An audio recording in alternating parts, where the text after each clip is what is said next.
It's kind of strange that in a quest for knowledge, a lot of people are beginning to look in some very typical places: Scotland, Wales, some parts of North America, some parts of Africa, especially Egypt, of course. And I don't believe that the real intellectual minds of the world were so naive that they only chose these, sort of Celtic influenced, African influenced places, or Indian influenced places to hide information. I mean, certainly the Stonehenge is no hidden piece of artifact. It's no hidden, kind of, I don't know, information that we could delve deeper into.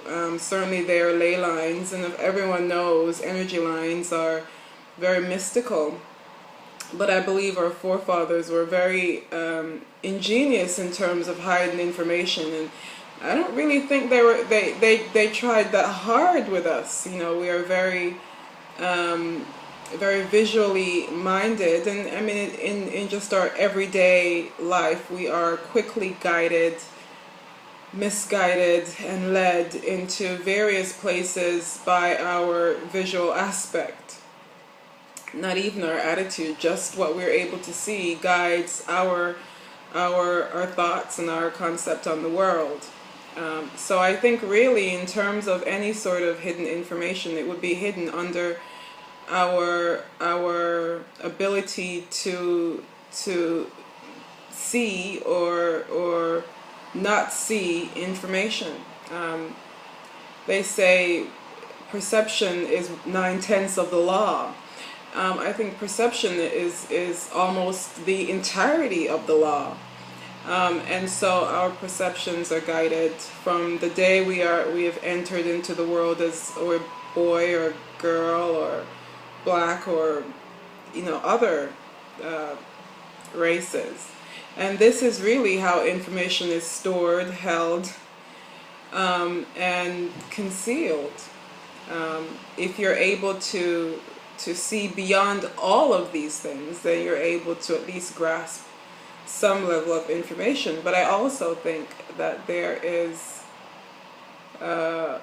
certainly in terms of the world, there are a vast amount of people who are very driven by the integrity of their own race. And so in terms of say the Caucasian race, they are certainly guided in terms of their own destruction. And I believe there is a vast amount of information that have been given to them to use as almost a vehicle to sort of misalign people to the truth. And unfortunately they are very good at holding this information and then letting bit by bit of the information out as the years go on.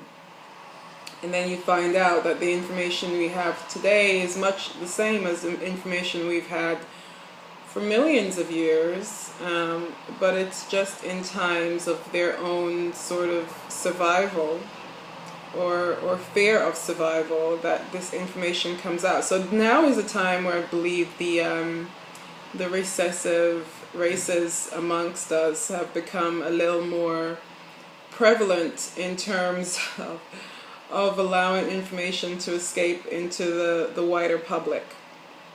And so everyone is excited that now we know a little bit more about the Dogons and a little bit more about the Egyptians and a little bit more about the Muslims.